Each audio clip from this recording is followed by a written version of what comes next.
All right, always pushing health, wealth, better understanding self, and giving praise to the Most High.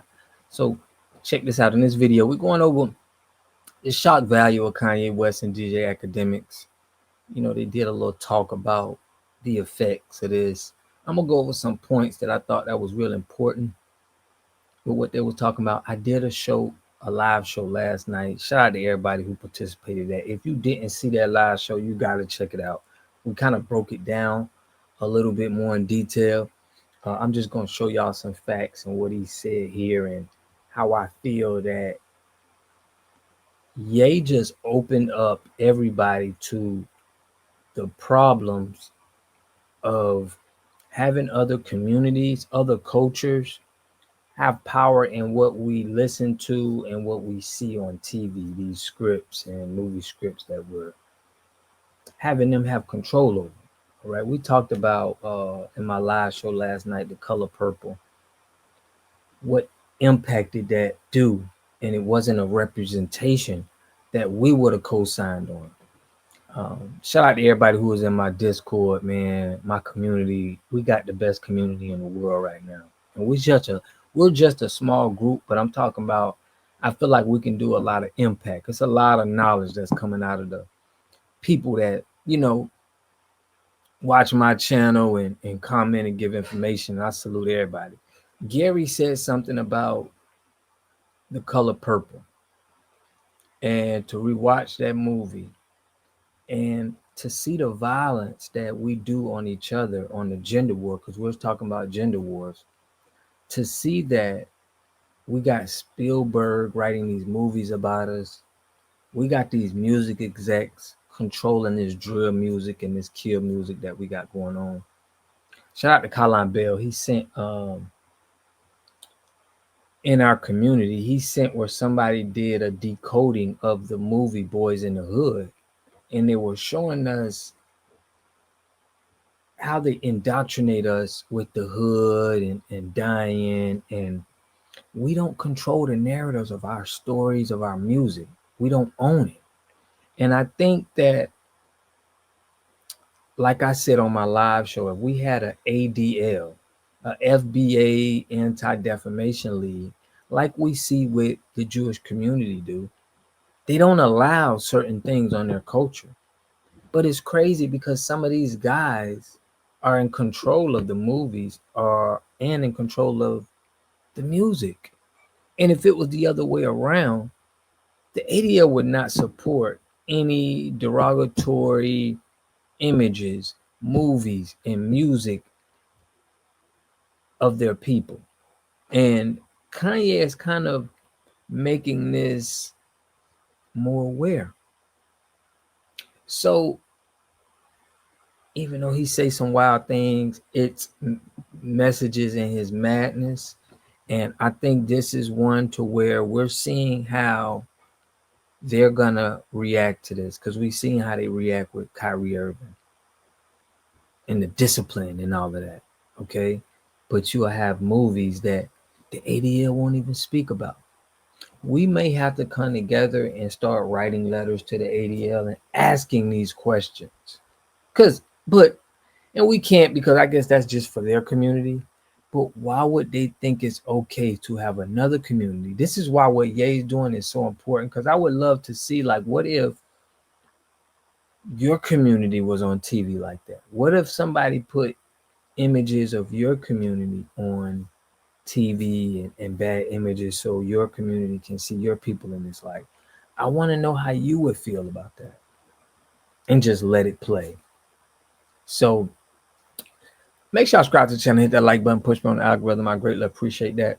I'm gonna go over this little clip and give my opinion on the shock value of what Ye is doing and what is having on the internet right now. Check this out. Money, like me, it's like having money for real. It's like freedom to talk. You know what I mean? Because they'll be like, "You okay? That's enough. Your Grammy Award speech is up.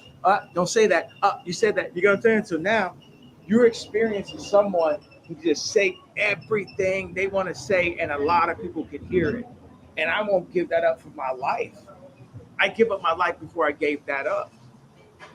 And then what makes it so funny is like the Jay-Z tweet, Jay-Z's kid tweet makes the shit that even seems so bad.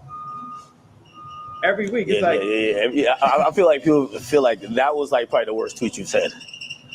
or the best, or the strongest.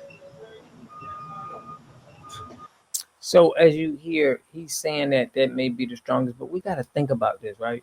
He's having problems with these people just like anybody else is having problems with somebody or with 50 Cent or do or with anybody that's, having problems or beefing with an organization. They try to, expose him. So it's people that I think they are too much on that, but they're not treating Ye the same as they treat somebody else who's beefing with, an institution or anything like that. They don't treat it the same. So we're sitting back watching this, and it's very interesting to see how people react to what people say out of their mouth, you know. And that's what's interesting. Everybody's ready to just cut Kanye's off, but why are you paying him any? Why, like, why would you care if he's telling you about shock value and he's giving this information out and he's just, he wants to create shock value, and it is. He's making points with it, saying things to touch people's emotions. And let's see if he's really, canceled a lot, because he had a lot that happened to him. So my point is, it's some crazy things that he's saying, but I want to see how the community or the heads that's, owning these record labels, that's putting out these movies about uh black people, how do you feel about him saying that you are monetizing black people's pain? So if, if Ye was to come out with some, you know like a Jewish movie about a lot of Jewish people in there, and it represented them in a bad light, I wonder how would they take that. And that will show us how we have to start taking things and not letting people put us in a negative light and think that it's okay. And we growing up, because I didn't see it like this, but now understanding, how the ADL works. I told everybody in my show that we're gonna start putting that together, especially to contact some of these people. Like, what are you doing? Like, what other culture can you? I had a real problem with that movie. It was The Woman King, and I'm like, this is definitely destructive. They will put movies out there that's gonna, bring gender wars or problems in our community. We have to be able to see that and hold them accountable, because they wouldn't let nobody else do that to them. So make sure y'all check out that live show I did last night, man, about this. It was long. It was long, man. We break that down. But Kanye did say something with Jim Jones, and Jim Jones had a skit. Not a skit. He had an interview similar to this, where he brought a white guy to the neighborhood. And when he brought the white guy to the neighborhood, it was a drug deal. I'm gonna let y'all see this. It was a drug deal that they did, and it seemed like it could have been planned. I mean, I'm not gonna say it was planned, but it just shows that you got to be more careful when you out here recording. Now, I did a video about how Big U and Whack Whack 100, how they do a lot of talking on No Jumper. Let me show y'all this. How they do a lot of talking on No Jumper. But check this out. This is the skit to where they walk in on a drug deal. Check this out. Immediately realize they've stepped into an active drug deal. Watch how Jones handles it like a true OG. The community sneaker. Oh no, we out of here. We going this way. Oh, Now we out. okay. I didn't know you was. You heard? My bad. We out. My bad, gang. You heard? What you mean you ain't know, bro? You bringing people in the hood and the projects, and you thinking that what you think going on in there? You from there? This is kind of like some no jumper stuff, man. It's like now that this is all on the internet, the police probably seeing that they're probably gonna be looking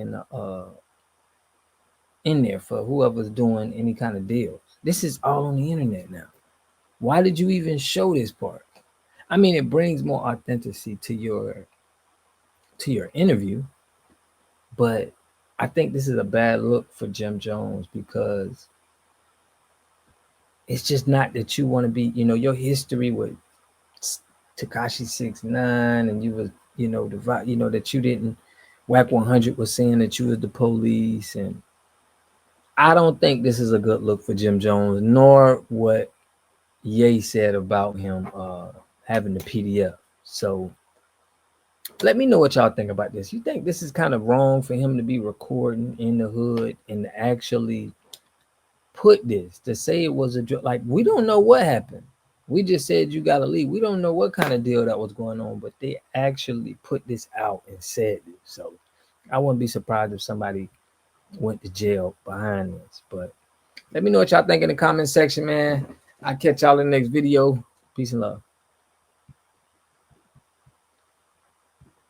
You are totally dependent on other people to take care of your needs because you don't have those roots sunk into the ground. To have a community, you must have three things to have a community in it. You must have a wholly independent economic structure that can provide goods, service, products, and things for your own people, and jobs and tax bases for your own people. You should at least control four basic things. You should be trying to control water, food, medicine, and energy to be able to survive. Here we got Mr. Pollock. He had a cornfield. He took advantage of a free water test from us, and this is what we found in this water. We found sulfur, we found hardness, and we solved these problems with an easy fix of 2 tanks. So get your free water test today. Stay blessed. Click the link below.